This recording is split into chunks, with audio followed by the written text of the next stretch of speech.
આપ સર્વોને હેતપૂર્વક જય શ્રી સ્વામિનારાયણ। આજની સત્સંગ કથા વાર્તા નિજ મંદિર સાવરકુંડલા। આજની સત્સંગ કથા વાર્તામાં આપણે શ્રીમદ સત્સંગી જીવનની કથા સાંભળશું। પ્રકરણ 5 અધ્યાય 33। ભગવાન શ્રી નારાયણ મુનિ કહે છે કે, હે બ્રાહ્મણ, વિધવા સ્ત્રીઓએ જાણી જોઈને પશુ પક્ષી આદિકની મૈથુન ક્રિયા પણ જોવી નહીં। પોતાનું કાર્ય સિદ્ધ થાય તેમ હોવા છતાંને પણ પુરુષની સાથે વિધવા સ્ત્રીએ મિત્રતા ન કરવી। પુરુષના મળમૂત્ર કરવાના સ્થળને વિશે વિધવા સ્ત્રીઓએ મળમૂત્ર કરવા જવું નહીં। પુરુષની દ્રષ્ટિ સંગાથે પોતાની દ્રષ્ટિ બાંધીને ક્યારેય પણ પુરુષને નિહાળવો નહીં। ધર્મમાં રહેલી વિધવા સ્ત્રીઓએ પુરુષની સાથે બોલ્યા વિના કેવળ પોતાના હાથ, નેત્ર કે ભ્રુકુટીના ઈશારે પુરુષને કોઈ પણ બાબત જણાવવી નહીં। તેમજ પુરુષના ગુહ્ય અંગને પણ જોવું નહીં। નિરંતર પુરુષથી ધનુષ માત્ર કહેતા 4 હાથ દૂર ચાલવું। દેવાલય અને સાંકડા માર્ગમાં પુરુષના સ્પર્શથી શરીરનું રક્ષણ કરવું, પરંતુ 4 હાથ દૂર ન રહેવાય તેનો દોષ નથી।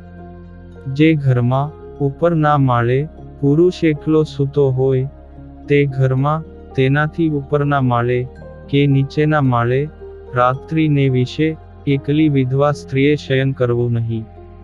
પુરુષની દ્રષ્ટિ પોતાના વક્ષસ્થળ, ઉદર કે સાથળ ઉપર પડે તે રીતે વિધવા સ્ત્રીએ બેસવું નહીં। હાથ અને પગની ચંચળતાનો ત્યાગ કરવો। પુરુષ જુએ તે રીતે પરસ્પર પોતાના અંગોને ન ઘસવા। પિતા કે સસરા ન જાણે તે રીતે અન્ય કોઈ પુરુષ સાથે વ્યવહાર ન કરવો। કોઈ પણ પુરુષને સ્ત્રી દ્વારા કોઈ પણ વસ્તુ પહોંચાડવી કે મંગાવવી નહીં। યુવાવસ્થામાં રહેલી એકલી વિધવા સ્ત્રીએ માર્ગમાં યુવાવસ્થાવાળા પોતાના ભાઈ આદિક પુરુષની સાથે પણ ક્યારેય એકલા ચાલવું નહીં, અને એકાંતમાં એકલા બેસવું પણ નહીં। વિધવા સ્ત્રીઓના ધર્મમાં પુરુષોની સાથે બોલવામાં કે સ્પર્શ કરવામાં, જોવામાં કે વસ્ત્રાદિકના સ્પર્શમાં જે નિષેધ છે તે સમીપ સંબંધ વિનાના પુરુષનો છે એમ જાણવું।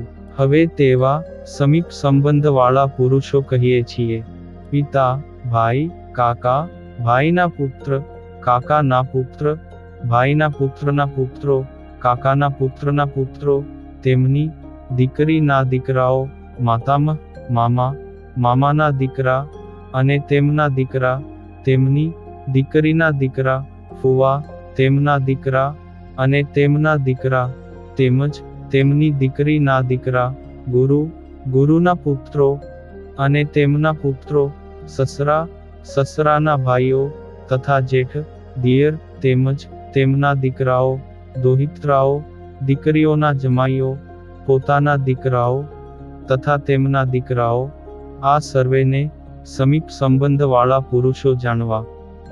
જો ઉપરોક્ત સર્વે પુરુષો ધાર્મિક હોય તો તેમની સાથે બોલવા, સ્પર્શ કરવા કે જોવામાં કોઈ દોષ નથી। એકલી વિધવા સ્ત્રીએ દિવાલ આદિક આવરણ વિનાના ઘરમાં અથવા એકાંત સ્થળમાં યુવાન અવસ્થામાં રહેલા પોતાના પિતાની સાથે પણ ક્યારેય રહેવું કે બેસવું નહીં। પૂર્વોક્ત પિતા આદિક સમીપ સંબંધવાળા પુરુષો જો પાપી અને ભગવાનથી વિમુખ હોય તો તેમની સાથે પણ વિધવા સ્ત્રીએ બોલવું નહીં, અને તેમનો સ્પર્શ પણ ન કરવો, અને તેમનો સર્વ પ્રકારે ત્યાગ કરી પોતાના નિષ્કામ વ્રતનું રક્ષણ કરવું।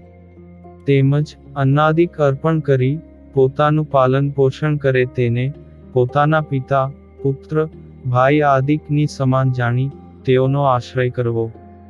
જે પુરુષ પોતાનો સમીપ સંબંધ વાળો ન હોય છતાંને પોતાના પિતાની પેઠે પોષણ કરે ને નિષ્કામ વ્રતનું રક્ષણ કરાવે તેને જ સાચો પિતા કહેલો છે, પરંતુ પોતાના ધર્મનો વિનાશ કરાવે તેવો પિતા કહેવાને યોગ્ય નથી। જે પુરુષો પોતાના ભાઈની પેઠે પોતાનું પોષણ કરે ને ધર્મનું પાલન કરાવે તેને જ સાચો ભાઈ કહેવાય છે. અને જે પોતાના પુત્રની જેમ પોતાનું પાલન પોષણ કરે તેને જ પુત્ર કહેલો છે. પરંતુ ધર્મની હત્યા કરનારાને પુત્ર કે ભાઈ કહેલા નથી. વિધવા સ્ત્રીઓએ પોતાના ધર્મનું રક્ષણ કરનારા અને પોતાનું પાલન પોષણ કરનારા પુરુષો સમીપ સંબંધ વિનાના હોય તથા ભિન્ન વર્ણના હોય છતાંને પણ તેને જ પિતા આદિક સમાન જાણવા અને આવા પુરુષોનો સ્પર્શ તેમની સાથે બોલવું કે તેમને જોવામાં વિધવા સ્ત્રીને કોઈ દોષ લાગતો નથી. જે વિધવા સ્ત્રીઓના પિતા ભાઈ આદિક સંબંધી જનો ન હોય તેવી સ્ત્રીઓને પોતાના નિષ્કામ ધર્મનું રક્ષણ કરવાની જો ઈચ્છા હોય તો પૂર્વોક્ત રીતિ પ્રમાણે પોતાના ધર્મનું રક્ષણ કરે એવા ધર્મરક્ષક પુરુષોનો આશ્રય કરવો. પરંતુ ધર્મપરાયણ વિધવા સ્ત્રીએ ક્યારેય પણ સ્વતંત્ર ન રહેવું. જો પોતાના જ્ઞાતિજનોનો અભાવ હોય તો વિધવા સ્ત્રીઓએ ધર્મરક્ષક રાજાનો આશ્રય કરવો. વિધવા સ્ત્રીઓએ પોતાની જાતિ થકી ભ્રષ્ટ કરે એવું કોઈ કર્મ ન કરવું. કારણ કે જાતિ શુદ્ધિ જ બુદ્ધિ શુદ્ધિનું કારણ કહેલું છે. વિધવા સ્ત્રીઓએ પોતાની આજીવિકા વૃત્તિ ચલાવવા માટે તૃણ, કાષ્ઠ આદિક વેચાતું લેવા દેવા રૂપ કર્મ અથવા ખેતીનું કર્મ અથવા કોઈ સેવાનું કર્મ કરવાનું થાય તો તે પ્રસંગમાં પુરુષો સાથે અવશ્ય બોલવા આદિક નું કર્મ કરવું પડે તો તેવા સમયના ધર્મનો નિર્ણય હું તમને કહું છું. આવા પ્રકારના વ્યવહારમાં પુરુષ સાથે બોલવાનું થાય કે તેના સ્પર્શનો પ્રસંગ થાય તેટલા સમય પૂરતું બોલવું કે સ્પર્શ કરવો. કારણ કે એ જ એમની આજીવિકા મનાયેલી છે. જો વિધવા સ્ત્રીઓ પોતાના જીવનમાં કુળને ઉચિત વ્યવહાર ન કરે તો પોતાના જીવન નિમિત્તે અન્યનો આશ્રય કરવાનો પ્રસંગ થતા તેમાં નિષ્કામ વ્રત થકી ભ્રષ્ટ થવાય છે.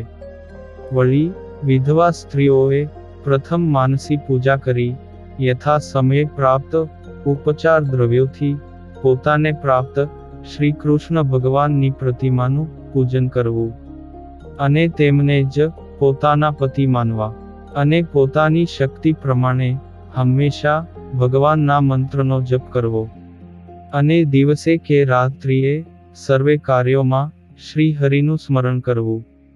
અને જ્યારે પોતે રજસ્વલા ધર્મોમાં આવે ત્યારે અથવા જન્મ કે મરણનું કોઈ સૂતક આવે ત્યારે તથા રોગાદિક આપતકાળમાં ભગવાનની માનસી પૂજા પોતે કરવી પરંતુ બાહ્ય પૂજા બીજી સ્ત્રી પાસે કરાવવી. વળી અવશ્ય કરવા યોગ્ય ઘરનું કામ કરી આખો દિવસ ભગવાનની નવધા ભક્તિ કરવી પરંતુ વ્યર્થકાળ નિર્ગમવો નહીં. હે વિપ્ર, ધર્મમાં રહેલી વિધવા સ્ત્રીઓએ સંન્યાસી, બ્રહ્મચારી, અનાશ્રમી અને ત્યાગી સાધુઓનું અન્ન ક્યારેય પણ ન જમવું. આપતકાળમાં પણ ન જમવું. કારણ કે એ અન્ન જમવાથી સ્વધર્મમાં સ્થિતિ રૂપ શુભ મતિ નાશ પામે છે.